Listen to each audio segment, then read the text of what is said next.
To recap, ketogenic diets are very low carb, moderate in protein, and high in fat. Standard percentages are 5 to 10% daily calories from carbs, 10 to 20% from protein, and 70 to 80% from fat, which equates typically to 20 to 50 grams of net carbs per day for most people. The lower you are in that range, the faster and deeper you'll be in ketosis. It generally takes 2 to 4 days to transition into keto, depending on how low your carbs are, but getting into a steady state can take several weeks.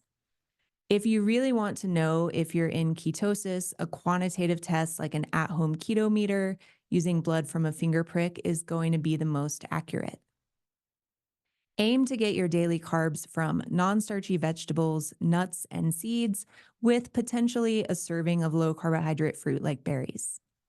Aim to include plant-based sources of fats like avocado and olive oil, and not solely getting your fats from animal sources like butter and fatty meats. The same goes for protein. Include some plant-based proteins such as tofu, tempeh, soy, or pea protein isolate to help offset some of the potential negative effects of animal fats and proteins on cardiovascular health. Decreasing your carb intake and increasing fat intake over a period of a few weeks before you go full keto can help your body transition and be better prepared for the change.